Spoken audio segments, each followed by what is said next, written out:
Native Americans, also known as American Indians or indigenous people, have inhabited these lands for thousands of years. But in the past few centuries, Native Americans have faced dreadful acts, including forced displacements, assimilation, and colonization, changing their way of life and causing a struggle to maintain culture and traditions. Now we'll take a closer look as we hear from individuals who are preserving their traditions and ensuring that they are passed down to the next generation. This is Tribal Identities.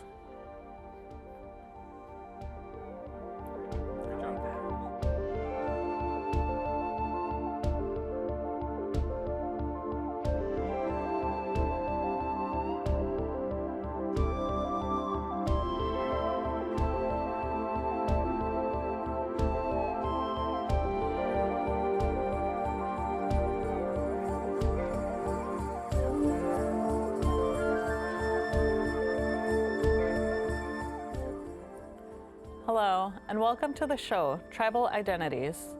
I am your host, Clarissa Friday, and I will take you guys along as we discuss the importance of Native American culture and the role it plays in the lives of these tribal members. Today, roughly 2% of the U.S. population is Native American, and while there are currently 574 tribal nations, 12 are located right here in Wisconsin. While you may find some similarities, each tribe does differ in language, art, and ceremonies. I'm very excited to introduce you to our guest for the show, Siobhan Marks, to share some of her knowledge. Siobhan, thank you for coming to the show. Well, miigwech for having me. I'd like to introduce myself in the language, if I could.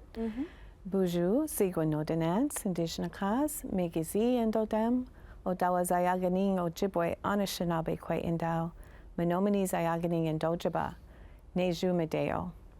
So I gave you the name that the spirit knows me as. I'm Eagle Clan. I'm a descendant of the Lakudere Band of Lake Superior, Chippewa.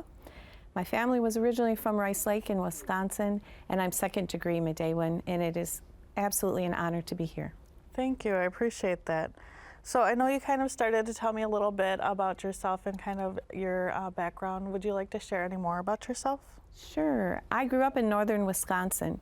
My family was born, raised, and lived Flambeau, LCO, in Rice Lake, in those areas. But my mother and I were born in Chippewa Falls, Wisconsin. So we were about an hour away from our reservation, but we had very little contact. And I liken that to what we have here in the city of Milwaukee, where a great many of our Native youth are lacking that regular contact with their tribal community. So I happen to teach at a school where we're trying to help bridge those connections so that when they do go home to visit, they know our ceremonies and our language and our songs. Oh, I really appreciate that. That's amazing. Is there anything that you want to talk about when it comes to your tribal heritage? Well, I'm very proud to be from Lakudere. It's an amazing community. We have a world-class language immersion school, Waduka Dogging there. Also a very important spiritual leader for the Ojibwe people. He's known often as Eddie Benton Bene. I know him in our lodge as Badwebadin Benesi Aban. He was a Grand Chief of our Three Fires Medewan Lodge, of which I call home. So very proud of those two things for sure. Okay. That's awesome. What is your current involvement in the Native community? Well, I volunteer wherever I can. I serve on 2 Native boards here in the Milwaukee area. I'm a dancer, an auntie, a koko, a grandma. I get to work at a school with 364 beautiful Native children, and so tried to be as involved as I can. I had the great honor of learning about our water ceremonies, our water walks, how to stand up for our water from the late Josephine Mandaman, also known as Badasage Abun. She is known as the original water walker, so that's where I've received all of my teachings.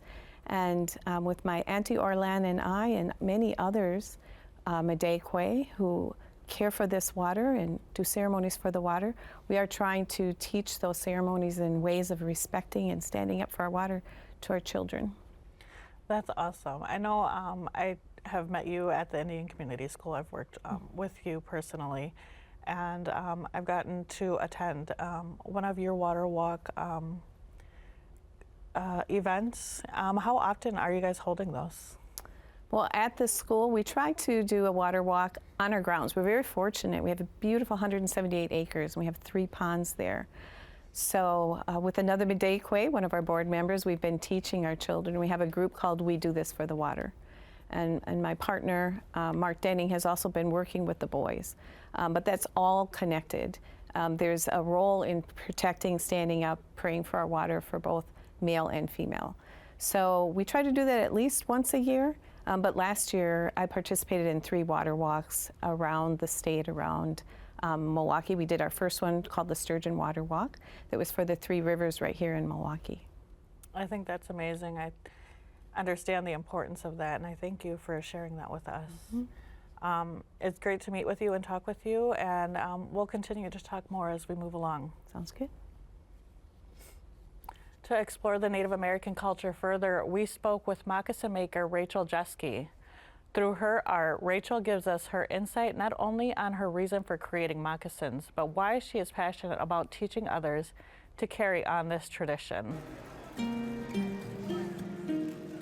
A lot of time, craft makers work from home, as not many jobs out there are in this line of work. For Rachel, getting her first pair of moccasins is what made her become the moccasin maker that she is today. I work out of my home, so besides teaching, I make moccasins and I sell moccasins at powwows and other craft events. I had a favorite pair of moccasins from when I was little that a prairie band elder, taught my mom how to make moccasins, and then she made me a pair of moccasins. And that was my inspiration that I drew from to learn how to make moccasins. Moccasins are known to be passed down from their elders, as their elders are the keepers of their knowledge, traditions, and history. When I started learning, there wasn't a lot of resources that I could find, so I just went on this journey kind of by myself, and just with my mind I deconstructed my favorite pair of moccasins, and I started drawing patterns on like newspaper, and I would tear apart my old jeans and use that as fabric to test out my patterns. And once I felt good about a pattern that I created, I finally cut into leather. Moccasins are made to be able to give respect to the earth, but their designs do differ from tribe to tribe. While a lot of the cultures are very similar, there are some very distinct differences. Like hundreds of years ago, different people could be walking around and you could look at somebody and tell probably which tribe they're from by looking at their moccasins, by looking at their clothing, by looking at how they ordain themselves. It's here, they're all slightly different styles. And you can see how there's a split here in the toe, and then in these other moccasins too, these all have like splits in these toes as well. So that's one similarity. But by looking at the different styles of moccasins, like you could tell generally what region people were from. Learning how to make moccasins, it's important to keep that going. One, a lot of knowledge was almost lost.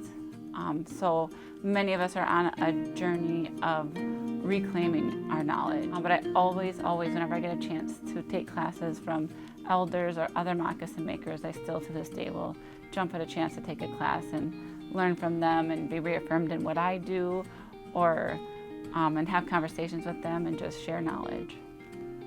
Moccasins are a form of artistic expression, storytelling, spiritual connection, and cultural identity.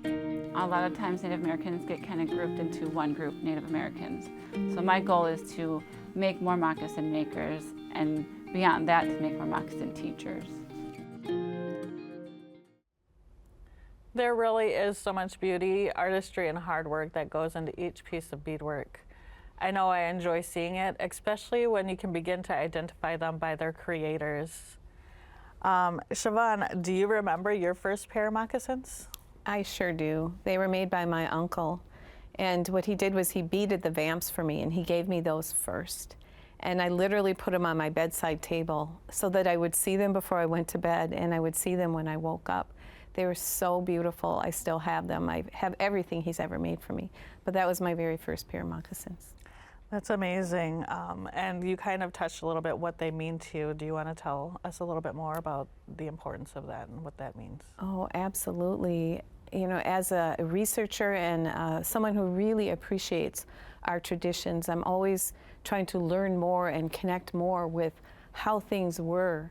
And I don't like to use the word in the past, so it's our ancestral knowledge, and really trying to connect with that and bring it back and make sure it's alive, a living thing in us. So when I think about our moccasins, that is the original footwear of our people. Mm-hmm. And we're still making them. And in many ways, we're making them the way that our ancestors made them. We are continuing to go back to that way. We're tanning our own deer hides, which is incredible, and smoking them and making those traditional patterns. And of course, we have contemporary ways of making moccasins as well.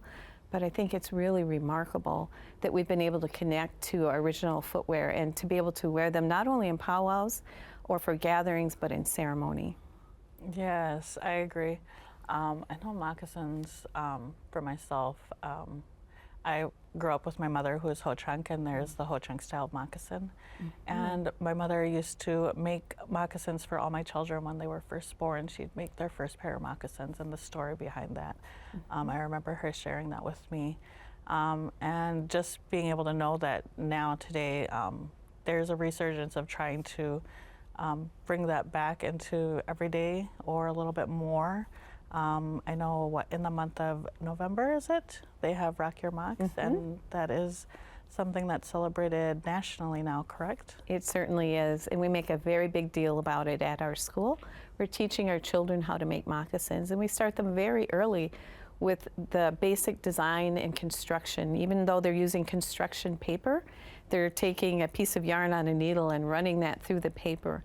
And so they're learning how those tactile skills that are needed in order to make moccasins. They're learning what the various parts are of a moccasin, how to design, compose, and they continue to work on that till they get a little older, and then they start to make them in felt. And then the next step is to actually make them in deer hide. So we really want our children to know, we want them to be able to make their own. They continue to grow, so their feet are growing, mm-hmm. so their chances are they'll grow out of them before they wear out of them. But we live in an exciting time with that regard, that we're able to do those things. That's amazing. Thank you for sharing that. I think it is so important. Next, we're going to go into the grandmother's dress, which has recently become more popular within the last year, but many didn't know the story behind it. Many women try to keep their traditions alive from their ancestors, and like Monica being a craft maker, she tries to do just that. I come from a family of artists. I have a lot of painters in my family. I have a lot of beadwork artists in my family. I have a lot of regalia makers in my family, moccasin makers.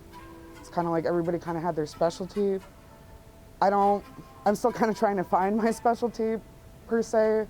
I just kind of say, like, I'm a maker, you know, and I try to learn as much as I can while also keeping the things that I've learned and the teachings that I've learned along the way for my family kind of close to my heart, you know. And if somebody needs help learning something, I try to help them.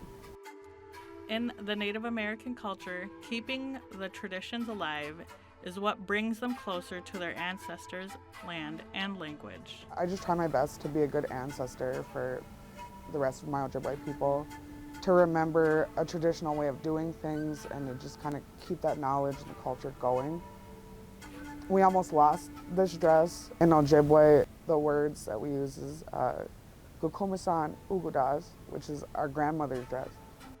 The grandmother's dress was created during the reservation era. Almost losing this dress was due to many factors, including dresses and skirts being seen as more fashionable, colonization, and the practice of assimilation. It's also known as the Ojibwe strap dress, woodland strap dress, woodland deer dress.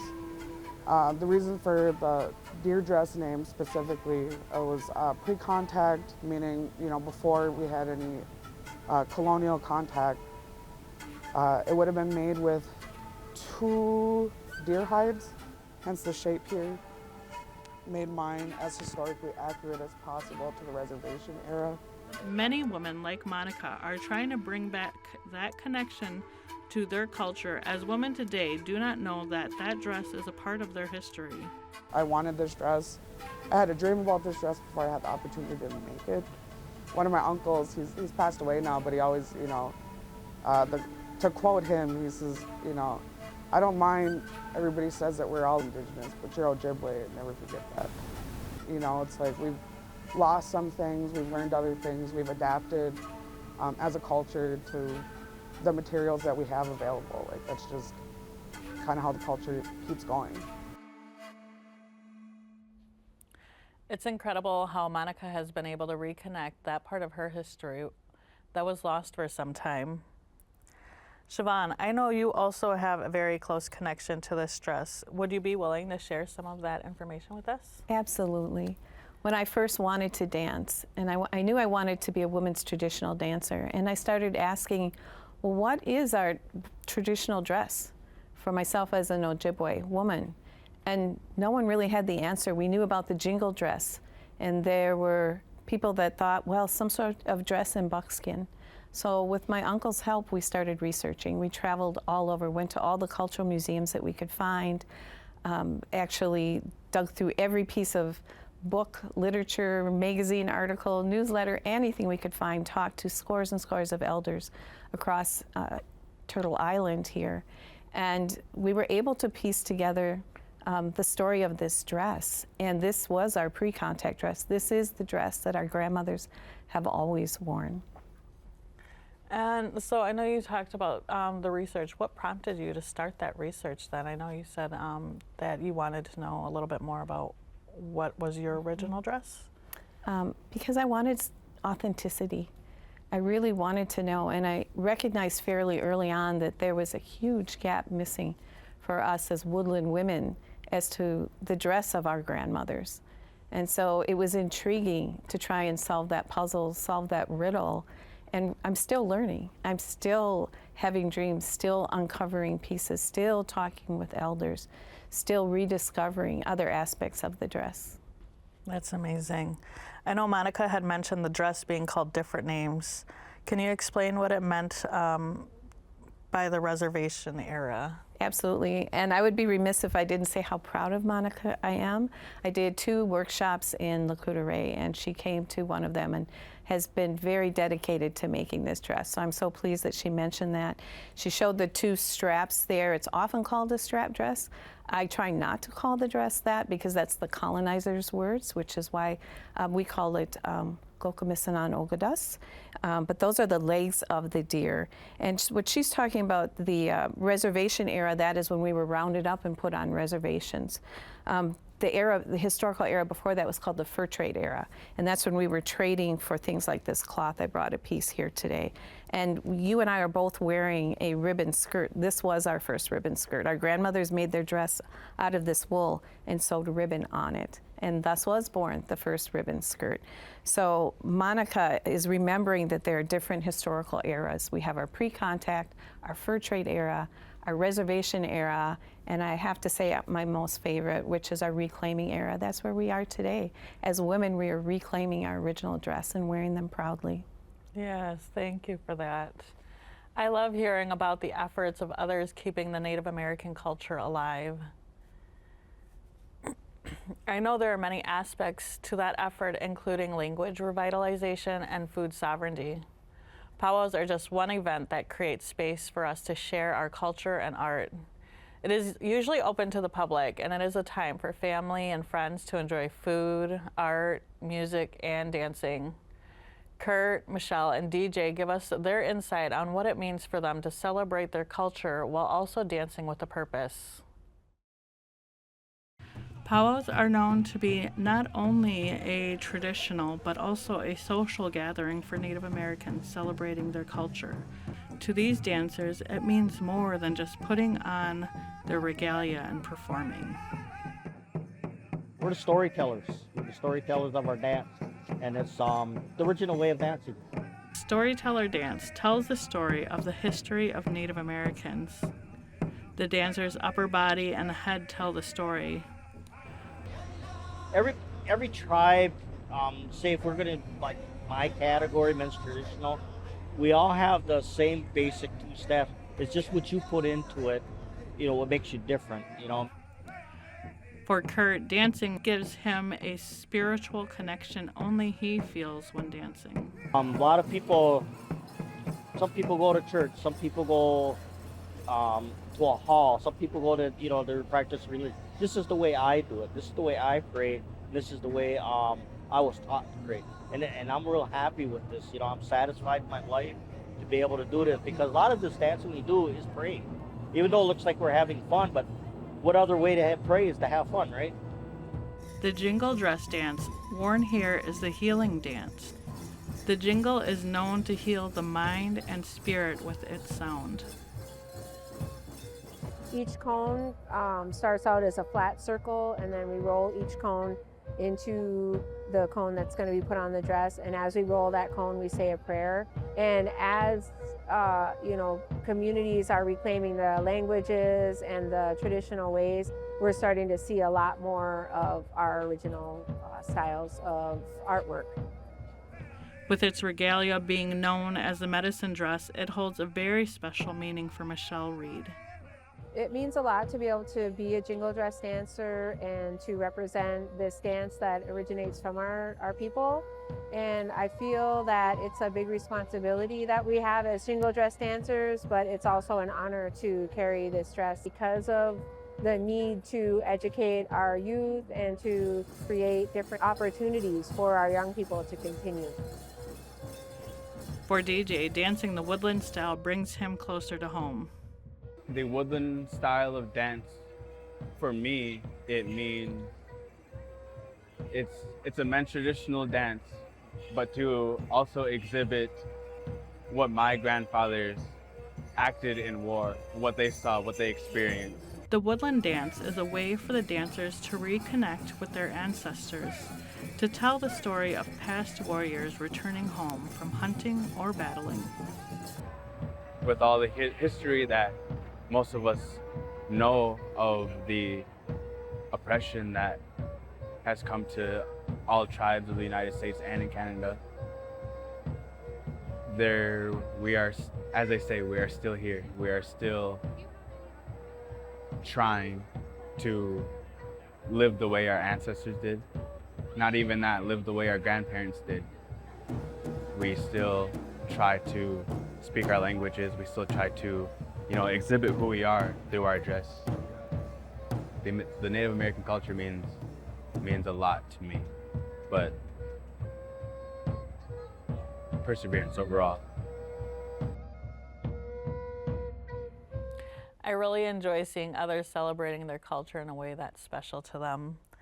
I know in this we touch a little bit about the jingle dress and a little on the traditional dress. But at Powell's you can find more categories of dance, and would you like to speak a little bit more about what you could find around the powwow? Oh my goodness, well it depends on which tribal community that powwow is being held or hosted in. If you go to a really large powwow such as Hunting Moon that's hosted by our Potawatomi relatives here in Milwaukee, you may see all different categories. What I think you mentioned were the traditional and the jingle. We also have fancy shawl for women. And if we were in Haudenosaunee country, we would have smoke dancers for women. Then of course, there would be all the dance categories for men as well. And there's so much that goes into a powwow. The dancing and our regalia is absolutely beautiful. And we are telling those stories, and we have the singers and the drums, but we also honor our veterans. And it's very much a place we honor our elders. You'll notice that if you go as the grand entry, it's always the oldest that go first in that lineup after our veterans. And it goes all the way down to the wee little tiny tots. It's just a great teaching and reteaching about how we honor our elders in our communities. Yes. And now you spoke a little bit about the drummers and the singers, and what is it to be, like I've heard that is the heartbeat, right? Absolutely, the heartbeat of our mother. So when our mothers are carrying us, that's the first sounds that we're hearing other than her voice, but it is her heartbeat right, that we're hearing. And so our drum, that is that teaching, that's the heartbeat of our Mother Earth. And it connects us to all things because we don't separate ourselves from the land, from our Mother, the Earth. Yes, thank you so much for that. Miigwech, Siobhan, for sharing your story and knowledge with us. I really enjoy talking with you today. And as we approach the end of the show, I want you all to know my appreciation for those who shared their art and knowledge with us. As a mother, I understand the importance of the efforts being made to teach our children their culture, and I am grateful for the ability to not only capture images of dancers in motion, but also watching as others bring their children into the circle and allow them to find their path, their dance, and their style. That is all the time we have today for the show. I am your host, Clarissa Friday, and this is Tribal Identities.